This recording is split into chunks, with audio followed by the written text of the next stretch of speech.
first of all, I'd like to address Ross and thank him for introducing this discussion. I'd like to thank Joe for really setting the scene about what's been going on this planet for the last 5,000 years or even in more recent.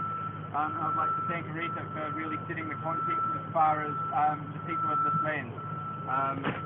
All of us here have very much have a legitimate gripe against the corrupt system. I was listening to Marianne Williamson speak online yesterday from Occupy LA, and she said these words. She said, "We are not so easy to mock. We are smart. We are not so easy to make fun of. We are non-violent. We are not so easy to dismiss.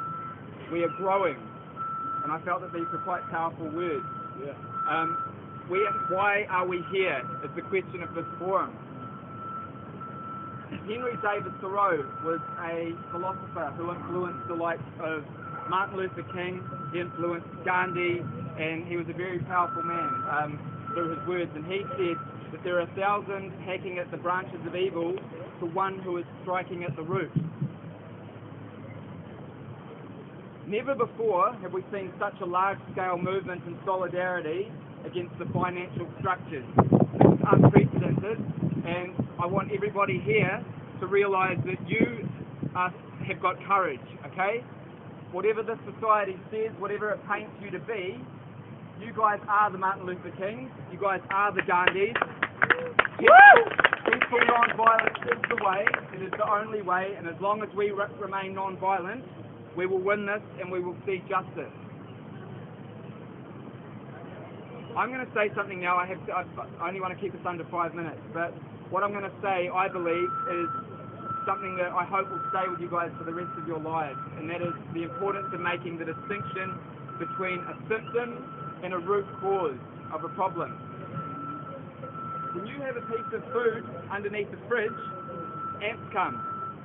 If you decide that you want to squash the ants, that's fine. You have no more ants. But eventually, what happens? The ants come back. If you remove that piece of food, you have no more ants. When we have a headache, many of us will take pain medication.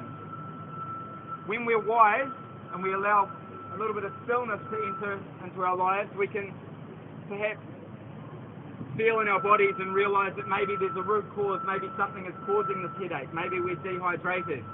And for the first time, at a global level, we're beginning to realise that it is actually the financial structures that hold the power. And we need solutions. And we've identified where the problem is coming from. It is the financial powers and it is structures. So capitalism is an ism. And there are many other isms. And we need to start addressing root causes, because if we replace capitalism with another ism, then we're probably going to end up with more of the same problems. What we have at the moment is something called structural industrialism or structural classism. So even if we do get another system in here, we're still going to have a monetary system which is going to hold down the poor and keep them in debt and paying interest, and it's going to keep the rich where they are and receiving the interest that those poor are paying. So in conclusion, if we want to find a solution, we need to start looking at the root cause of the problem, and I believe that is the monetary system itself. So again, I want to say that everybody here has a legitimate reason for being here, because there are so many problems at the moment. But if we want to eliminate all of those problems, we need to look at the root cause and start thinking about what we can do about that. Joe mentioned non-compliance, and I think it's a great start. So I'm from the Zeitgeist Movement. If you want more information, there's a movie called Zeitgeist Moving Forward. It's a powerful documentary, and thank you for your time. Yeah, thank you.